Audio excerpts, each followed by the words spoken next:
So good evening, everyone. Welcome to Irish Heritage Quebec's monthly conference for February 2026. Bienvenue à toutes et à tous à notre conférence pour le mois de février 2026. I'm very pleased to welcome our guest for tonight, Michael O'Shea. Michael's agreed to share his insight into the life and times of an Irish Quebecer who left his mark on his country and on the world. And Michael will also share insight into his own career and his own dealings with the subject of our conversation tonight. I am, of course, referring to Martin Brian Mulroney. Michael has family ties to the Mulroneys, and he'll give us some details about that. And he'll also tell us about his years as a very close collaborator as Brian Mulroney moved ahead in the world of law, business, politics, and international affairs. I'll let Michael present his own family story in just a bit, but before doing that, here are a few facts about Brian Mulroney. He was born March 20th, 1930 in Baie-Comeau. 39. 39, oh, then Wikipedia is wrong. So thanks for... Wouldn't be the first time. The son of Benedict Martin Mulroney and Mary Irene O'Shea. His Mulroney ancestors arrived in Sainte-Catherine de Fossambeau, once called the St. Patrick's Settlement, in 1832, and pioneered on the 4th concession, now known as Jacques Cartier Road. The old homestead still exists, along with a few other old dwellings, including the Kiley family home you mentioned to me, yeah, Mike, in our conversation yesterday. Michael will mention that in his talk. Mulroney's Irish relations include families such as the O'Sheas, the Kanes, the Donovans, the Sheehans, the Buckleys, the Barrys, the Griffins, and the Disneys, amongst many others. Brian Mulroney had many accomplishments, too many to mention actually, but let's remember that after a distinguished career in law and business, he became the 18th Prime Minister of Canada, an office he held from 1984 to 1993. During his time in office, Mulroney was at the center of important national and international events, including the Meech Lake and Charlottetown Accords, the creation of the Canada-US Free Trade Agreement, which later became NAFTA, the Ethiopian famine, the end of apartheid, the First Gulf War, amongst many other events. After politics, he returned to the practice of law and was active in business in Canada and the United States and elsewhere. And Brian Mulroney passed away almost 2 years ago, February 29th, 2024, in Palm Beach, Florida. So that just sets the stage about the man himself. And I'd like to hear from our guest, Michael O'Shea. Mike, would you give us a brief bio of yourself, where you came from, where you grew up, what school you went to, and what your career has been like? First, I'd like to thank you for the invitation. And secondly, I just want everybody to know that you're about to find out something that Carrie Ann and Debbie already know. You're about to be very disappointed. But, look, my life story is really, I think, pretty irrelevant to this. I grew up in Shannon with a couple of the people that are here today. And, same thing, went to school in the base, went to St. Pat's, went to university. And then as a business career, I did a whole lot of things. I was Bombardier's government relations guy in Washington for about 7 years. And I picked these jobs because I wasted 3 years in law school. And at the... so did I. But... halfway through the third year, I just decided I didn't want to do that.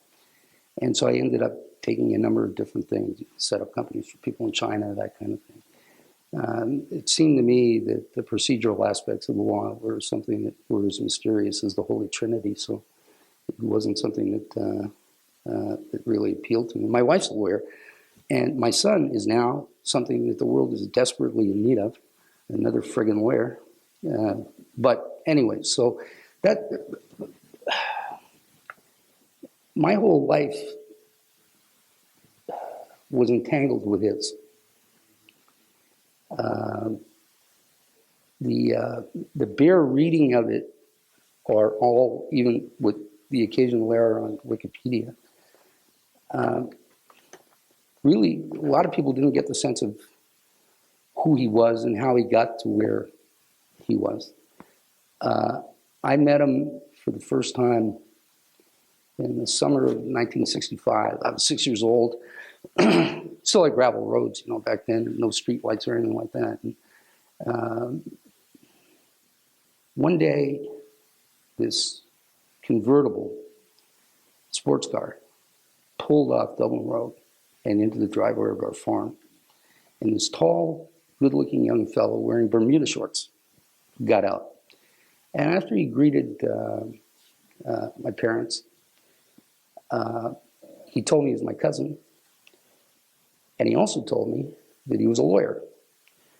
And I didn't believe him because the only lawyers I had ever come in contact with before that was Perry Mason, who used to appear every Sunday night on this little black and white television set that we had. And I told him lawyers don't wear shorts. But sure enough, he produced a card, and it had an impossibly long name, which perhaps you remember, but I don't remember all of it, but it was Ogilvy, Porteous, Cope, Hansard. It was the largest law firm in the British Commonwealth at the time. And while today lawyers are ubiquitous, back then, in the early 1960s, becoming a lawyer was not. It was a big deal, and especially since he was the first Mulroney by name. He had cousins and stuff, but the first Mulroney by name, I think, that went to university. And this was up in Shannon, Mike? Pardon? This happened up in Shannon? Yeah, at our farm, And when I met him, yeah. And he seemed to take a liking to me, and so he would stay in touch with me. He would send me letters, and they always from his stationery, M. Brian Mulroney, attorney at law, this kind of thing. You get him, and I, get invitations. I remember when the Expos came, offering tickets or Canadians games, but they weren't. But even the travel alone wasn't in our family's budget at the time. So I would stay in touch with him. I'd call him, and the thing about him that maybe it's a little.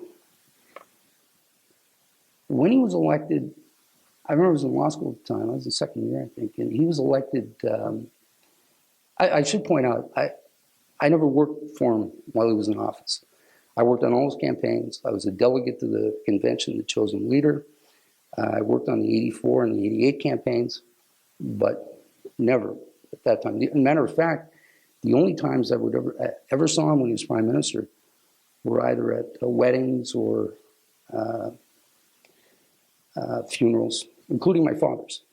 The only time a sitting prime minister ever attended a funeral in our part of the country. And it was only after he left, because we didn't know each other that well. But I remember when I was at St. X, he announced he was running for the leadership, and I was down there really because he made me go. I didn't want to go there. But so to give you an idea of kind of the conversations were, there were no cell phones there, so I went up to the student union to call him, collect, as I always did. And he got on the phone, and I said to him, I said, I read your announcement, so what can I do? And he said, well, first, how's it going down there? And I said, well, it's going okay. I said, I got accepted into Ottawa U Law School and Laval and a couple of others. And I said, so it's going okay. So he said, fine. So I said, again, what can I do for you? And that's the voice comes down an octave. It was already deep enough, baritone enough comes down. Because he was a graduate of St. X. Michael. When he called me Michael, you knew it was not going to go. He said, Michael, listen to me very, very carefully. Make goddamn sure you get the delegates out of St. X. And I took it like a threat. So I got them. I managed to get them. But when he was elected, I remember that night, my Uncle Jimmy O'Shea had a party. Because we knew he was going to win. We knew the PCs were going to win, but we didn't know how big, but we knew they were going to win. So he held this huge champagne party in advance. And all the old families were around. Willie and Joan Kiley were there. I don't know if Benny and Peggy were there. It wouldn't surprise me if they were. And others, they were from around. And I remember there were two people there, in particular, Jackie Griffin and Eddie Conway. And they said to Uncle Jimmy, did you ever think he could do something like this? And I remember Uncle Jimmy's word today. He said, we have no idea where that fella came from. And it was absolutely true. And it was one of those things that for me, for a long time, I thought about. I kept wondering to myself about it.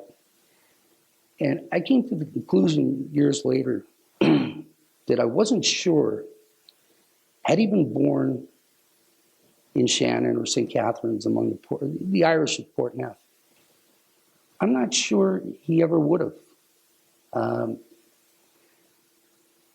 I'm familiar, obviously, with almost exclusively with the Shannon Irish.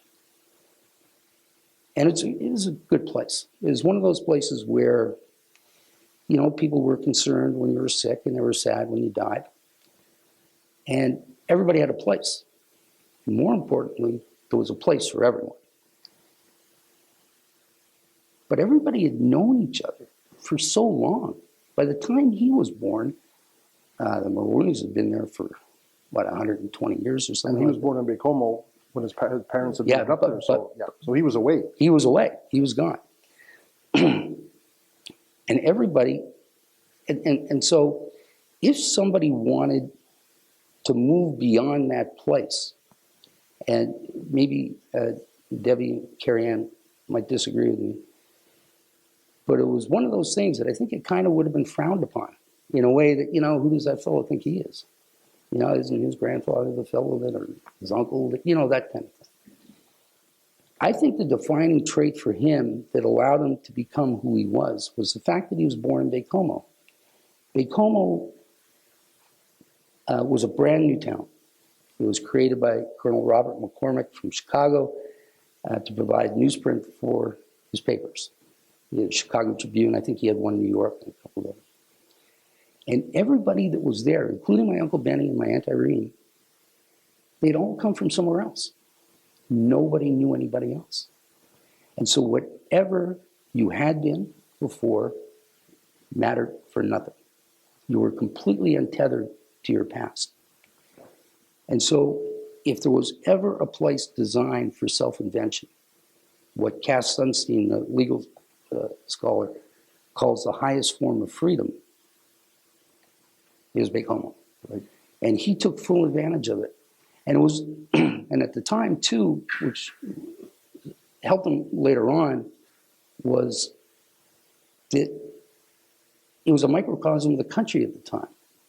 It was a paper mill town. There was an English community and there was a French community. And so he went to school with the English, but he went to church with the French. And as a result, he learned the value of that compromise, which is really, that's Canada. Canada is a compromise. It's a compromise between languages and cultures. It's also a compromise between geography and climate. And this was an act of self-invention on his part. And there was nothing to hold him back. There was nobody to point out, hey, you're so-and-so, whatever. And it started this lifelong thing that he had where when he was 14, he went to New Brunswick to go to high school because there was no English high school in Baie-Comeau. And he went to Fredericton. Then he went on to St. X. So he became very acquainted, and he got interested in politics down there, but he got very acquainted with what was going on in the Maritimes and then on to Laval, which was, at the time, Laval University, the law school was inside the old gates. And he told me that was the happiest and the freest he ever felt in his life. Completely carefree. We used to walk around. We'd come down for visits, you know, either to his law firm or to meet with the mayor, the tall guy there. What was his name? The most recent? No, not the recent one. Oh, Jean Pelletier? No, before. No, after Pelletier. Mr. Lebon. Lebon. Mr. Lebon. Yeah. Yeah, the tall guy. Anyway, we would have dinner and we'd walk around town. We'd walk around, you know, inside the gates. And he'd point out all these places where he had met Gilles Vignon, where he had met Rebelle Charlebois, where he, where he had couple of pops with René Levesque and all the, you know, and he was actively involved in it. Let's just say he wasn't the greatest student, you know. He spent more time, I think, on politics, and so much so that Primo Lesage would invite him out often for Sunday lunch. They had a home out in Doya, and he'd go out there. And Daniel Johnson, who was the Union Nationale leader at the time, he'd get some of the staffers and he'd say, "Trouve-moi l'Irlandais." And he had this way with people. He could not bend them, but let me just finish things. So as he's doing this, that's the second year of law school, he went out, he worked for Alvin Hamilton, who was Diefenbaker's Western Canadian, responsible for Western Canada, you know, running the campaign. And so Brian was not only working on his campaign, he had also finagled a job with CFRB. I think it was CFRB, this radio station in Regina. And so you couldn't do this today. But back then, he'd get on the radio, and he had a great radio voice. You know, get on the radio and say, "Well, tonight, Alvin Hamilton spoke to an enthusiastic crowd who lauded what he had done as Minister of Agriculture so far. And every night he'd want to do this with the enthusiastic crowds. And one night he didn't do as good a job, I guess, because Hamilton told him, you know, Brian, the crowd didn't sound so enthusiastic tonight." And he kept going. But so if you look at that right there, and he was advising Diefenbaker from the time he was like 23 years old. He had Western Canada, he had Quebec, and he had the Maritimes. And he had a great sense of what the country was. So to finish up this, in 1965, there was the first of what you would call a leadership review. Diefenbaker had lost 2 elections in a row, and there was this movement afoot to push him out. And it was a pretty stormy convention. And when it was over, Charles Lynch, who was a big-time reporter at the time, interviewed Brian. And he was 20, I guess he was 26. There's an audio of it on the CBC archives. And if you listen just to the audio, and you listen to the voice, if you listen to the manner in which he approached the interview, if you listen to the way he dealt with what was a pretty antagonistic, and because Lynch was a serious guy, you know. And then you put that to the side, and then you pull out one from 1984, when he became prime minister, you can't tell the difference between the two. They're exactly the same. That process of self-invention was done by 1965.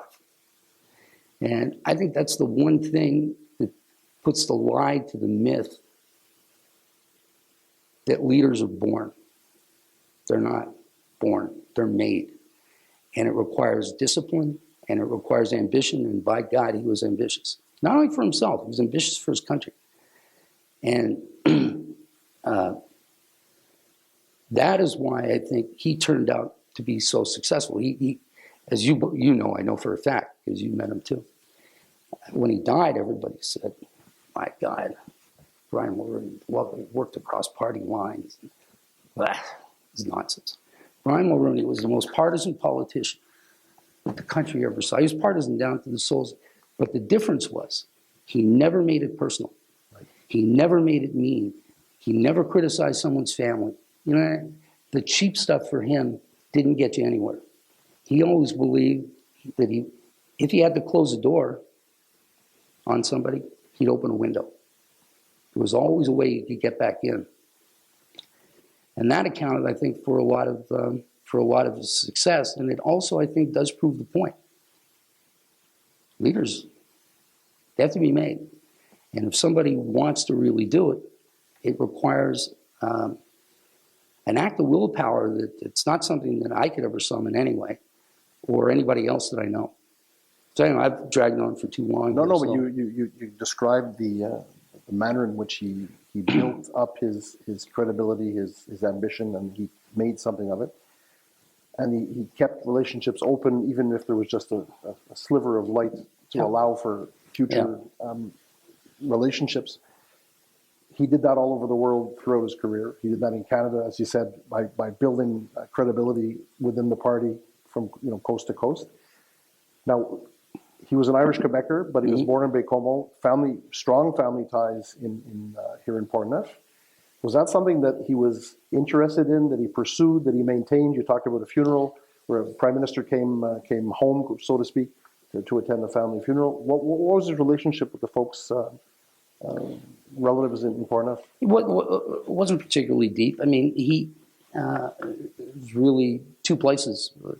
The Mulroney place in the 4th Range, about 5 miles down river from us, and our place, which is, by the way, I call it the Mulroney place, but it's the Leahys that live there now because his first cousin married Richard Leahy. But for him, because you had asked about how,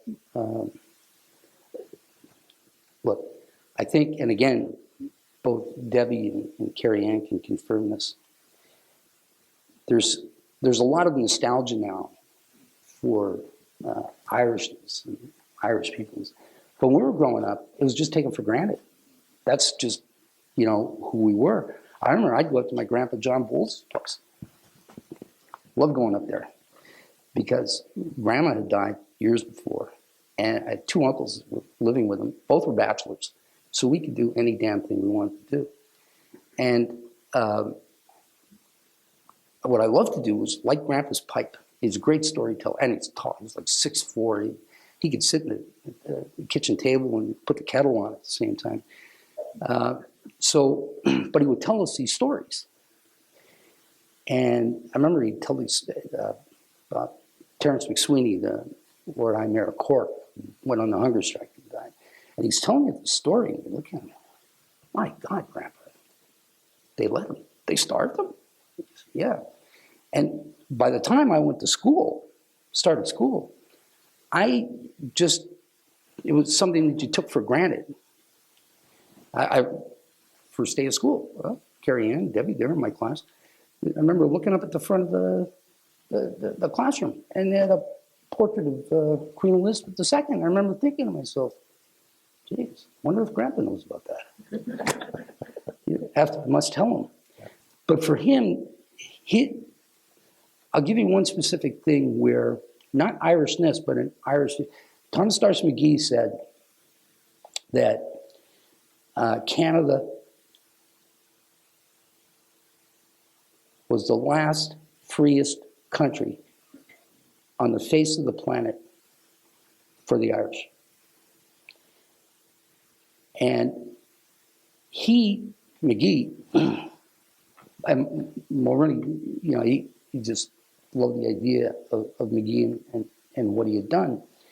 And where it informed him the most was in his views on immigration. When he said we are all children of immigrants, it wasn't a political slogan. I mean, Pierre Trudeau had let admitted 65,000, last 3 years, 65,000 a year. He tripled it. He thought we needed it, and we did. But those things there about, and McGee, again, another nation builder, yep, about how you build things. So those are the kinds of things that informed him. I mean, sure, he loved Yeats. Yeah, he loved to quote him on friendship and various things like that. Before you go to the poet, let's go back to McGee a second. Yep. McGee was one of the fathers of Confederation and marked all sorts of important political figures, including Macdonald and obviously Mulroney, yep, even much years later. Did that inform his views into Meech Lake and Charlottetown and his approach to the constitutional situation when he was Prime Minister and his attempts to bring Quebec back into the Constitution? He had been, I'm not so sure about that, but I would say this, though, that on that particular issue, he, from the time, and I have the letters that he would send to Deacon Baker, so he would have been 24 years old or so. And in it, and he had worked up there, of course, in Hamilton, so he knew once he got into a room, he knew everybody before he left. And so he would go always to Deacon Baker's private secretary. Now they call him chief of staff, but then they call him private secretary. And he would write to him and tell him, basically, here are 6 things you have to do. because there were no French Canadians in the civil service at the time. And he was caught here, especially in Quebec City, at the start of the Quiet Revolution. And he could sense, there was this movement that people aren't going to put up with this anymore. And if you want people to have an attachment to Canada, you should at least somebody up in Ottawa here. These people in the civil service so that citizens can deal with them. So he had been on that for a long time before he got to it, and the Meech Lake Accord, everything that was in the Meech Lake Accord has since been adopted. Everything. The 5 points, they've all been adopted. But there are a whole lot of people that for some reason in various parts of the country that just decided that they were going to take another kick at Quebec carcass, and they did. But he never, more than that, you mentioned McGee, he, on his official trip to Ireland, he did one in 1991, and he went to Carlingford, where he's from, and he gave a speech about how that most famous son was remembered here. Schools, street names. Because the other thing I think that he took from McGee, when McGee died, MacDonald said McGee's hand was made for friendship. And that's the way he really loved his life. It's really not, look, a lot of people, you bring in the GST, Jesus, it's not going to go well. But matter of fact, he used to say all the time that at one point his support was down to members of his immediate family, and even his mother was dicey on the prospect. But when he was there, he gave a long speech about how McGee was living proof of the immigrant story. This guy'd been sentenced to death, I think there were 7 others, and they went on to do things in Australia and other places. And he came here, and he is a father of this country. So, those things, the idea of these nation builders. And not only them, he thought the world of Sir Wilfrid Laurier, what he had read of him, and Robert Borden, and, Louis Saint Laurent, who he knew from, Saint Laurent was teaching at Laval, and he told me he met him in the elevator, in Chateau Laurier at the convention once. And he thought that, St. Lawrence Seaway and all these major things that a country needs, and he didn't mind. He used to, I remember the people would say all the time, Mulroney, he's always looking for credit. He's always, he has to have that. It's one of these things that he can't survive. Nobody that really needs adulation brings in the GST. You just don't. His support, the day they introduced the GST bill, his personal support was at 60%. The day it came into law a year later, 13%. 85% of Canadians were opposed to it. The opposition in Ottawa, every premier, everybody. But it was one of those things that for 40 years, everybody in the country had talked about, and he did it. And you pay a price for it. But I know that the only audience he truly cared about was history. It was always sitting right up there on his shoulder. And he knew. I can't remember verbatim, but the night before Martin Luther King was assassinated on a balcony of the Lorraine Motel in Memphis, Tennessee, he said, one day we'll have to stand before the God of history. And he's going to say, I was hungry and you fed me not. Brian,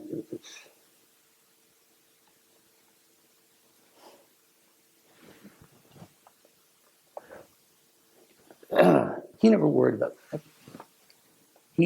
Tough decisions, tough. He knew what the God of history was.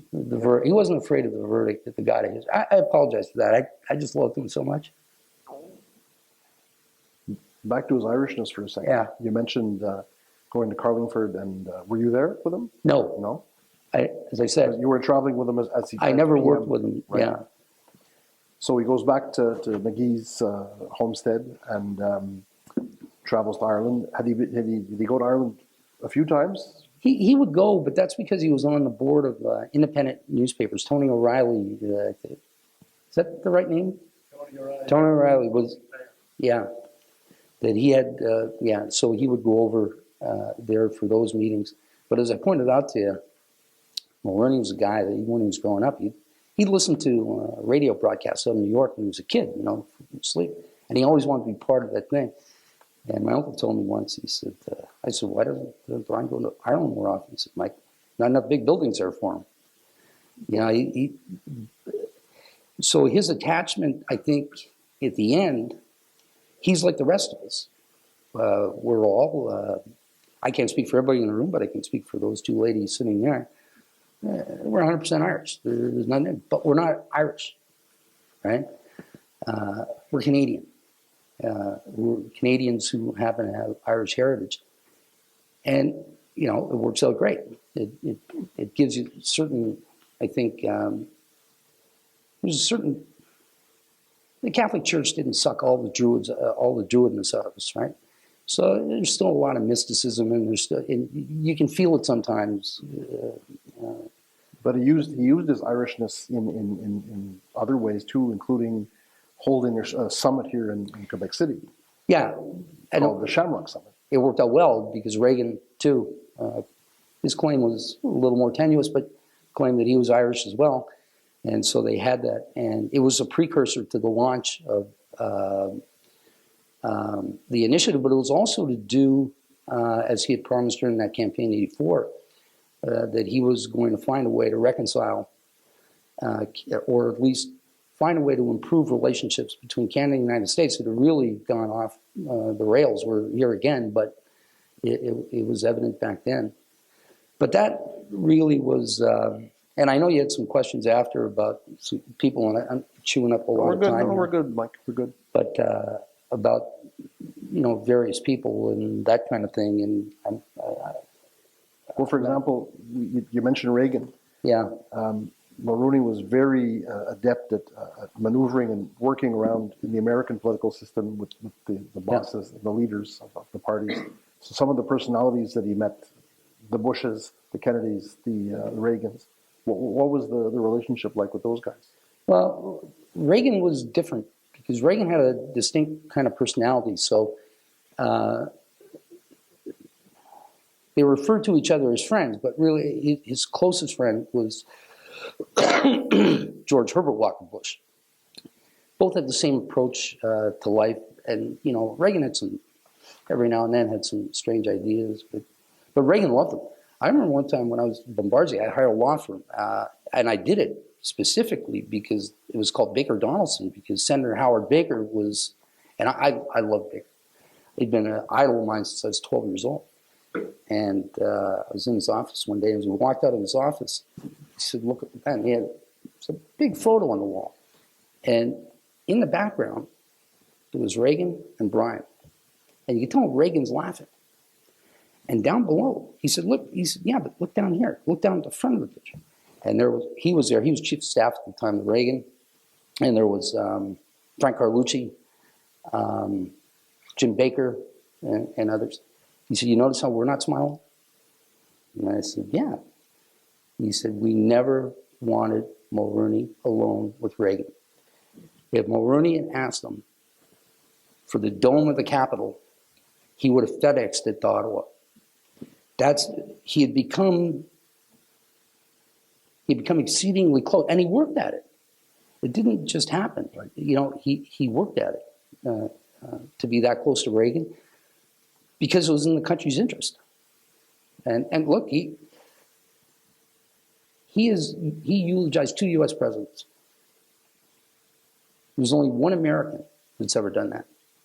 And the reason for it is that George Bush's son, John, eulogized him, and he also did Ford, but that's only because it was his father. So he's the only guy who did it. And he built these, but he built them in the Senate. Right. With the Senate majority. I remember Trent Lott and all these guys down there. And so when he went down to speak at the Senate committee with renegotiating NAFTA, renegotiation of NAFTA when Justin Trudeau was Prime Minister, with whom, as I pointed out to you, very good relationship with Justin Trudeau, that he got, it's unthinkable today, 33 Republican senators sent a letter to Trump saying, we got to keep NAFTA. He just had a huge reputation down there in the United States, but he also had one in England, and he had one in France, and he was just very good at making friends and keeping friends, but always beyond the personal stuff, which came out later. You know, when you're no longer in office, then, you know, but beyond the personal stuff, it was all designed for one purpose. It was designed for Canada. So how did he, you say designed for Canada, and he allowed Canada to play a role in some very important world events, including the end of the apartheid regime in South Africa. Yeah. How do you explain how he managed to do that? Well, how he managed to do it is it's not technical, but it's a little more complicated. But the reason he did it is the more, to begin with, is the more telling thing. When he came to office, he went to his first caucus meeting, and he told them, he said, listen, our most important, beyond the U.S. relationship, our most important initiative that we're going to take is Nelson Mandela and apartheid. And he was skilled in terms of the ability to, at the time, Canada was the head of the G7. Let's see. Oh, we pulled he pulled the Francophonie in and all these. So he took these international relationships over there and he built them.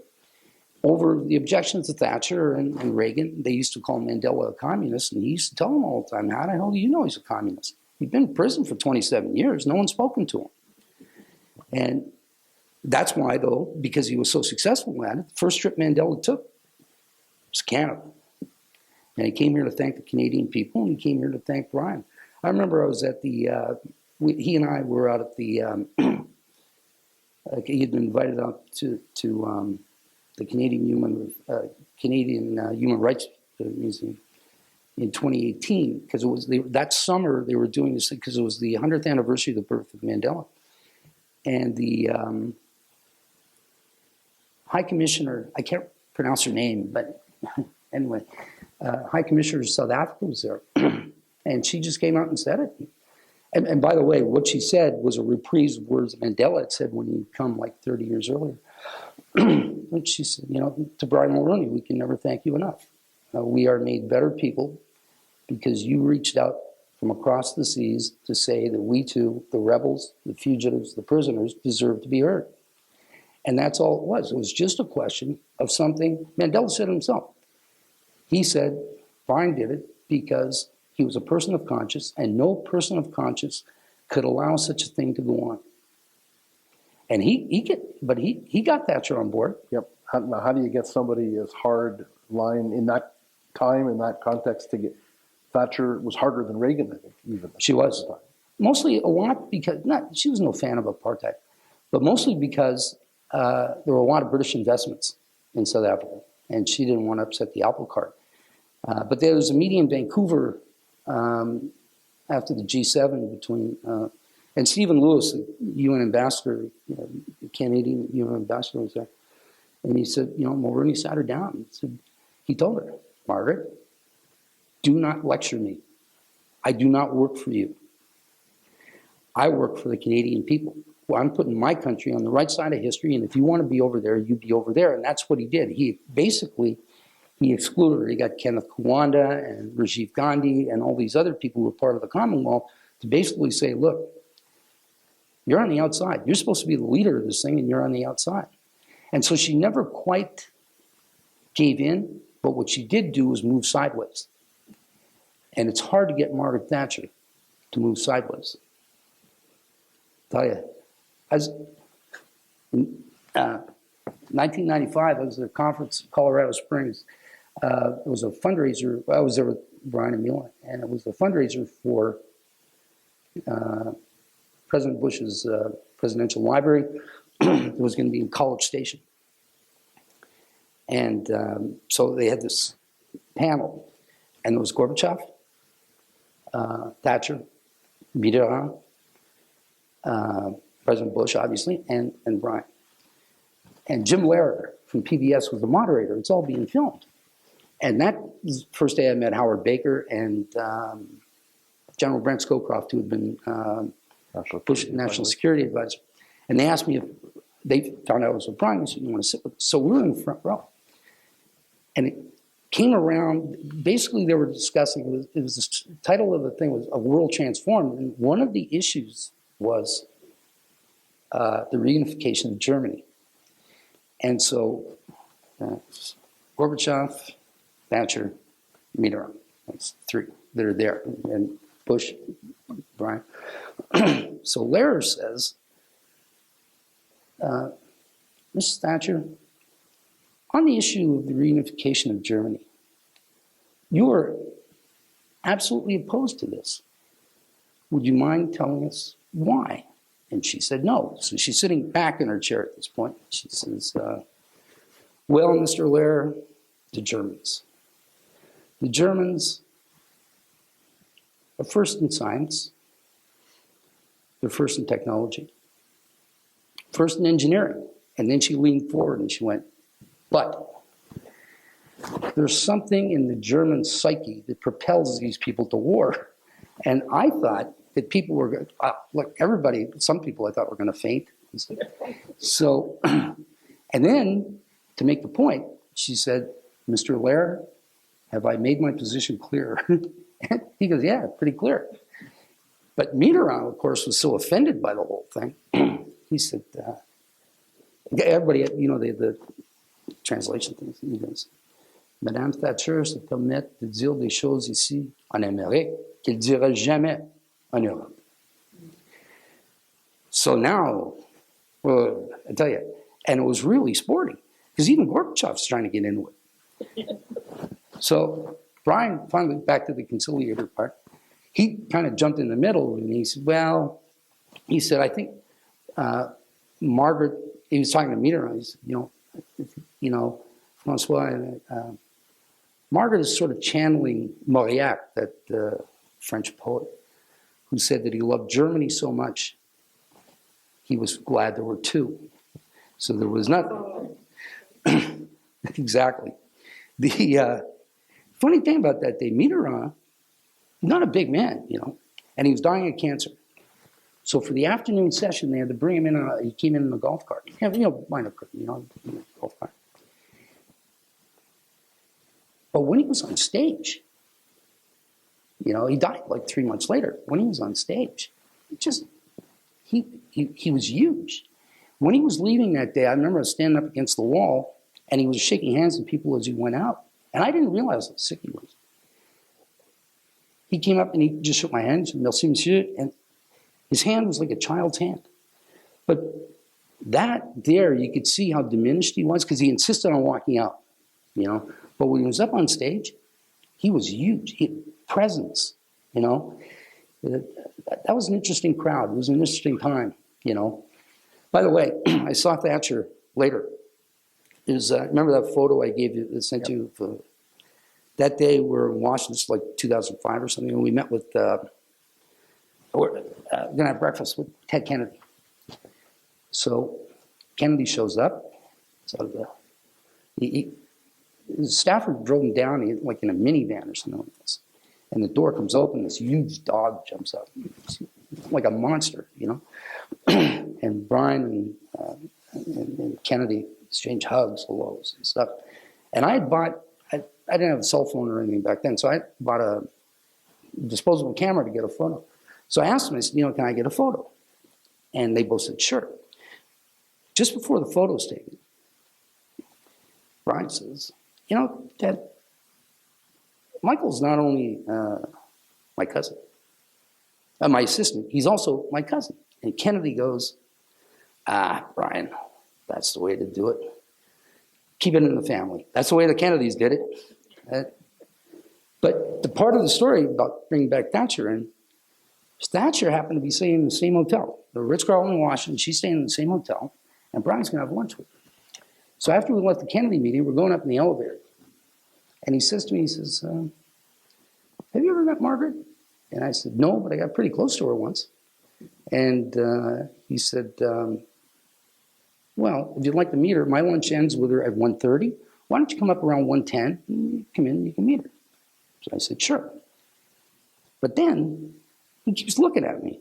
And I thought, so I finally asked him, I said, something wrong? And he goes, look, when you meet Margaret, whatever you do, don't say we had breakfast with Ted Kennedy this morning. And I said, why? And she said, she believes he's a member of the IRA. Yeah. Because I think one of the Kennedys had married one of the Guilford Four or something. Yeah. I'm hoping that's what it was. Well, you mentioned these interactions with world players, and in your experiences, you found yourself in these very interesting situations. There was some proximity with the Bush family and Kennebunkport that you described to me. Would you share that with the group? Sure. In 2018, the Bush Presidential Library were giving Brian the George Bush Award for Leadership. The event was supposed to take place earlier that year, but Mrs. Bush died, and so it was postponed. So they decided they would do it at Kennebunkport, which turned out to be President Bush's last summer before he died. He just loved Walker's Point. It's this beautiful place in Kennebunkport where it's like a little peninsula, and it's all Bush houses and this kind of thing. And so President Bush, of course, he couldn't even attend the event. The man was dying. So the event was fine, and then his forever chief of staff, Jean Becker, she says to me, now, Michael, I hear you wake up early in the morning. And I said, yeah, I do. And she said, look, if you want to make a coffee, we were staying in I was in one guest cottage and Brian Mulroney was another. She said, when you get up in the morning, just go over to the main house. And that's the big one that President Bush and his wife Barbara had. And she said, the door's always unlocked. There's Secret Service around, but the door's always unlocked so you can just go in. And I thought, well, okay, we'll do that. So next morning I woke up at 5, and I wanted to go over to make a coffee. And she'd said it'd be okay. But then in the back of my mind, I'm thinking, President Bush had this great, they got a service dog for him. Okay?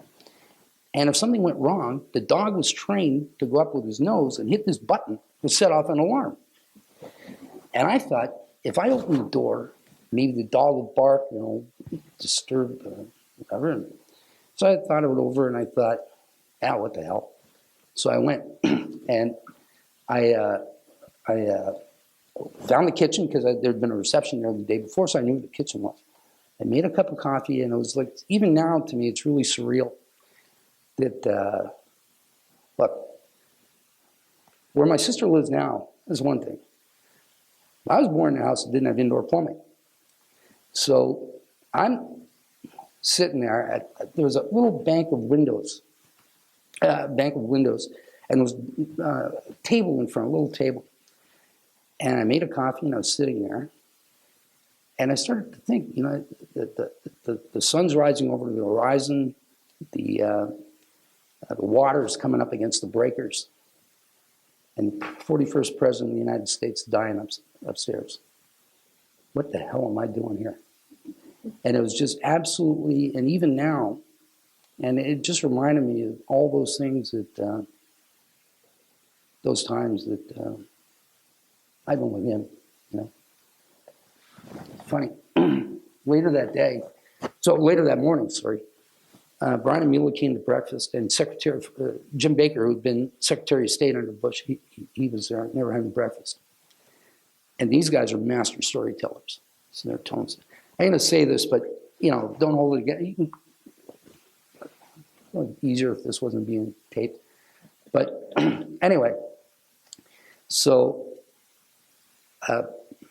they're going back and forth.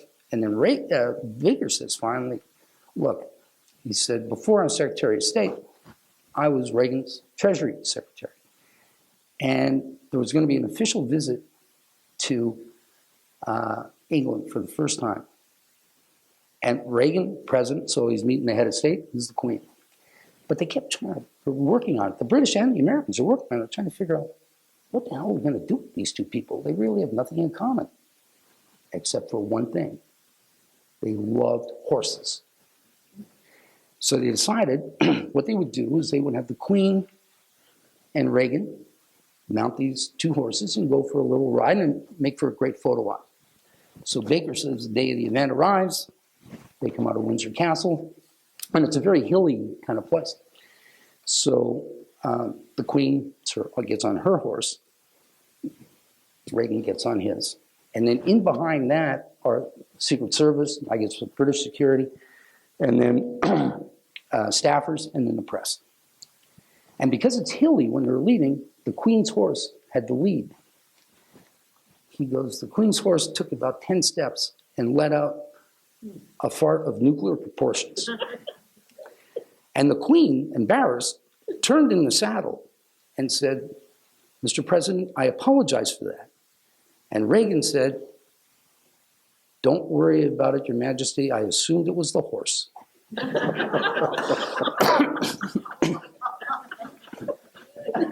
Well, Michael, these are fantastic anecdotes. Over all that time, you came across various people. Some of them were Irish musicians. You came across them in different settings with famine relief in Ethiopia, and after that, years later, you came across them with Brian Mulroney in Ottawa or Vancouver. You mentioned. Oh yeah, yeah. Brian's firm, Ogilvy Renault, had merged with Norton Rose, and it became this huge firm. You're very familiar with this, of course. And they took over another firm, or merged with another firm in Vancouver called Bulworth. So we were out there, and this was a big deal for Norton Rose in Vancouver, because now you've got Mulroney, who's the rainmaker out there, you know. So there's this famous Italian restaurant, name I can't remember because I'm not a foodie, I guess, but out there, and so there was going to be a client dinner, and they were behind a glass in things, and he was in there with them. And I was sitting at the bar with two people from Norton Rose, and one of them goes to the bathroom, and she comes back, and she says, my God, U2 is right here. And I said, because, you know, I can be full of crap too. So I said, my guy knows them. And just then, Brian comes out of me, and he heads down, and he walks straight down and makes the turn. So he's right at the table where you two are. And he walks right by them. So now I look like, so I thought this isn't going to work. So I said, excuse me, and I just ran down, cut in, and I go into the bathroom where he is. And I said, PM. I said, you walked right by Bono. I said, I did? Yeah. So well, where is he? So we went out, and I said, look, this wall, there was a wall here. And I said, he's just sitting with his back up against this wall. So he goes out, and I swear to God, Mulroney's tall, Bono's not so much. And he just looks down at him, and he goes, Jesus Christ, they're letting anybody in here now. And Bono literally popped up out of it was like he was shot out of a cannon. And Edge was down the side, and he looks down and he goes, and you know, they hadn't seen each other since Mandela's funeral, I think. And so he looks down at Edge, and Bono goes, for the love of Christ, Edge, stand up. This fellow used to run the country. So they were having this great chat, and I had a great chat with Edge. Seemed like a nice fellow. He gave me a couple of guitar picks for my boys. I even took a photo with him, but only, not because I really cared about the photo that much. It's just because my sons wouldn't have believed me unless I had the photo to prove that the pics come from him. And you know, I'd run into, you never know who you were going to meet with them, but you're always going to meet somebody. Yeah, Michael Douglas and Catherine Zeta-Jones and Ted Turner and Jane Fonda when they were still together. And yeah, it's just, and then there are just weird things, sometimes weird things. You'd mentioned NAFTA before. That was signed by President Bush, Brian, and Carlos Salinas in Mexico. And Salinas, of course, had a little trouble later. So nobody could figure out who he was, where he was. Nobody knew. So we were going to Florida that day, And Nicholas, his son Nicholas, was, remind me, it was a Caroline story. So Nicholas was sitting with him on the plane because they were going to Disneyland or World, whatever it's called. And so they were in, I think, the third row. And I was in the first seat in the plane. And we're from New York, so we're leaving from New York. And, sorry, before we got ahead of myself. Before we got on the plane, Brian's on the phone with President Bush. And the subject of the conversation is, where's Carlos? Nobody knows where Carlos is. And so, you know, they were going to meet that, and I think they were having dinner with Arnold Palmer or something like that evening. So, but they thought it would be really nice if we could figure out where he is. So anyway, we get on the plane. They're in their seat. I'm sitting here, and this guy gets in the plane, and he's got a toque, and you know, I mean, New York ain't, you know, Shannon. I mean, it's not that cold, but he had a toque pulled down over his head, and a big jacket on, and collars up, and he sits beside me. So he says to me, he says, after a while, he says, "Excuse me." So I looked at him. He said, I see you're traveling with Prime Minister Mulroney. I said, "Yeah." He said, "Do you know who I am?" And I said, "Nope." Takes off the hat. Carlos Salinas. And so I got up, and I went where Brian was sitting, and I said, "You know, PM, remember how you and President Bush were saying you'd love to know where Carlos Salinas is?" And he said, "Yeah." So I know where he is. He said, "Where's that?" He's sitting beside me, right up there. So he gave me that look, which I won't repeat the exact language he used, but we were pretty sporty when we were on the road. And I told him, I said, "No, look, I'm telling you, it's him." And he said, "Are you sure?" And I said, "Well, it looks an awful lot like him." And so he went up, and sure enough, it was Carlos Salinas. And we spent, I think they spent maybe half an hour talking. The best part of it was, this was a very talented guy. He explained all about Cusco and all this stuff to me on this flight down there. And then, when we got to Florida, incognito again, he said, "Do you mind if I got off the plane first?" I said, "No." Back on, now we're in Florida. Back on with the hat, and I don't know where he was living, Cuba. Somebody said he was living in Dublin. I don't know what the hell, but why he was going to Miami is beyond me. So you run into all kinds of people, right? And that's, you know, in connection with NAFTA you mentioned, and then of course NAFTA is sort of in the news these days under another guise. So, did he know President Trump at all? Yeah, he did know him. He'd known him for a very long time, as a matter of fact. He once told me, put it this way, they weren't friends, but they were friendly. And he told me once, he said, "I'm going to tell you everything you need to know about Donald." He said, "Mila and I were having dinner with him and Melania. I can't remember the year, but, you know, it was before he was president. And Vic Damone, that famous singer, came in. And by then, Vic Damone's like 90 years old. And Brian said, because Brian knew Frank Sinatra, right? He loved Frank Sinatra. And so he said, you know, Frank told me that Vic had the best pipes in the business. And Trump, as loud as he could, said, I hired him for an event. He was useless, and I don't know what, so that everybody in the restaurant could hear this. And he told me that's all you need to know about Donald Trump. That's who Donald Trump is. Now, he used him, like during the renegotiation of NAFTA, not him specifically, because he wouldn't meet with him. Because, look, you meet with this guy, even if it's on something like that, it's going to be on Twitter 2 minutes later, right? So you got to be careful what you say to him. But he did use Jared Kushner to effect. You know, Lyndon Johnson had that expression, power is where power goes. And he knew exactly where the power was. Because Trump he's like, it's trying to convince me that a mosquito is holding a thought. So he can say things, but like for instance on NAFTA, we were at this event. I remember somebody asked Brian, this, you know, what do you think he has against NAFTA? What part of it? And he said, I'll bet you $1. I'll bet you every dollar in my pocket to every dollar in yours. He's never even read the title page. So you don't go to a guy like that to fix a problem. Right. You go to Kushner. Kushner happened to be the guy because he was in there and he could make things move. And he got what had to get done. Trudeau asked him to do it, and he did, because Trump despised him. Mostly, it's a strange thing about him. I think it was just after he was elected. I can't remember exactly when Fidel Castro died, and Trudeau shouldn't have done it anyway, but he wrote this.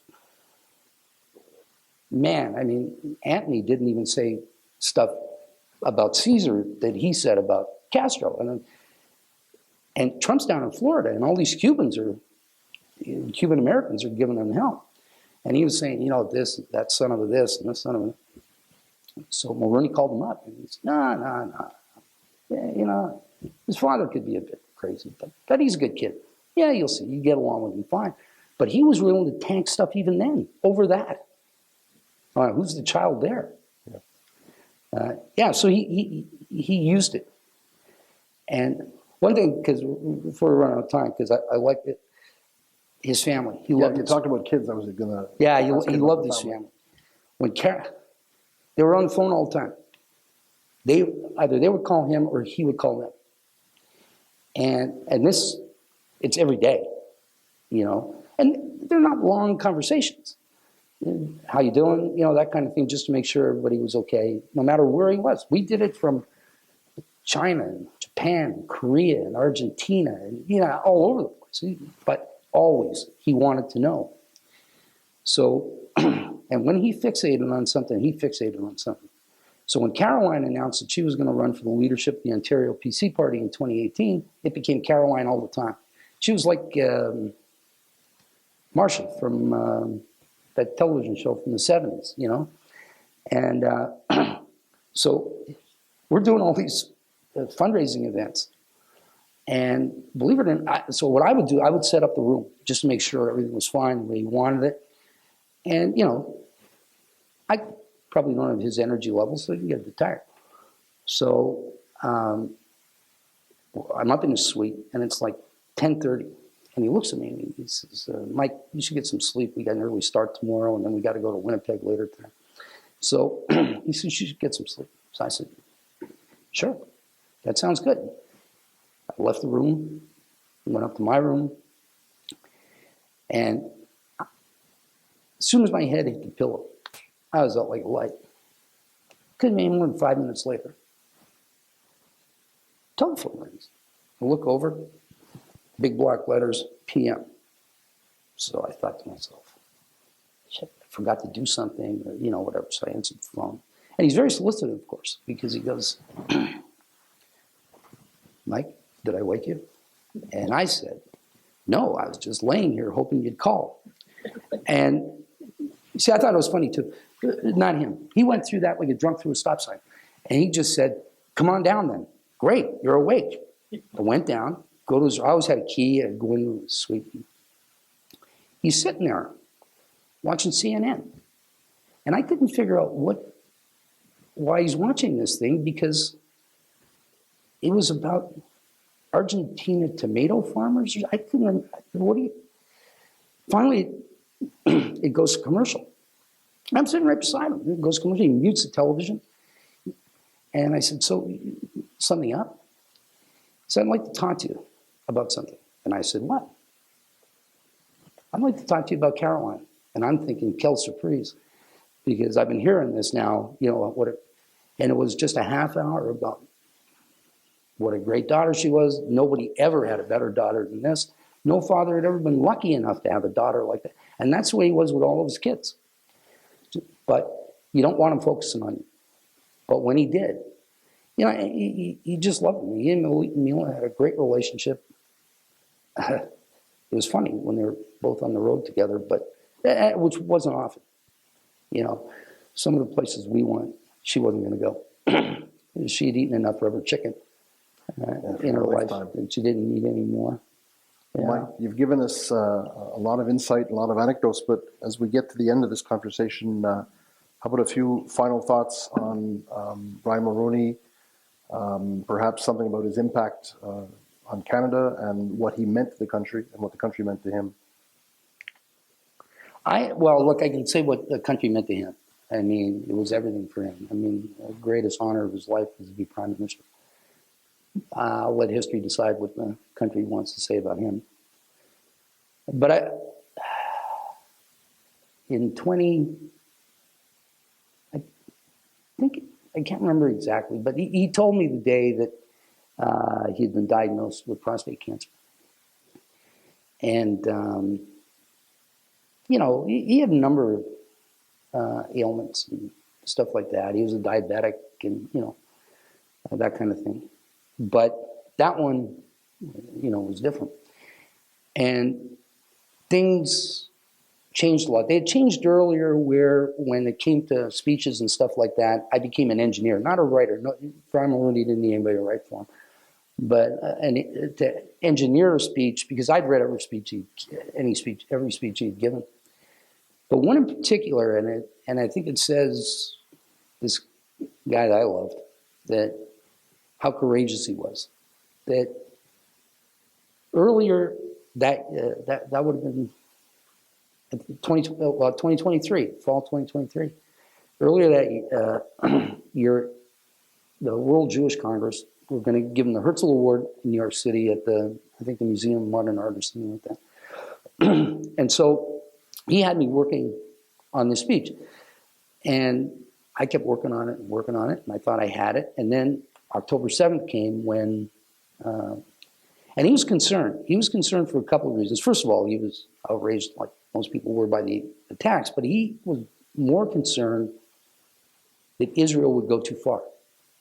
And he told me, he said, Mike, winds change fast, and, you know, do. So he had me redraft certain parts of it so that he made that clear that no matter what you think, the only people who are responsible are the people who committed the murders. Their women and children aren't, you know. And so the language was different than that, but that was the tone of it. But by the time we got there, he couldn't really walk. I knew he couldn't. So about a week before, we were at another event, and I was just nervous as hell. I didn't think he could stand. And so I went over to him, and I didn't like doing this, but I went over to him and I told him, you know, PM, I'm thinking about this. Maybe what you want to do is get a desk, and you can sit behind the desk and you can give this thing. And I said, yeah, no shame in that. Franklin Roosevelt did the same thing when he came back from Yalta and this kind of stuff. And he knows I'm full of crap, right? So he's looking at me, he goes, Mike, I'm standing. So I said, fine. So we got there. And he couldn't walk more than 10 feet without having to sit down. So I had to figure out ways to get chairs in various places and this kind of thing. But you know what? He got behind the podium. He stood there for 38 minutes, and he gave that speech. And that's, to me, he had a point to make, and he wanted to make it the way he always made it, standing up face to face.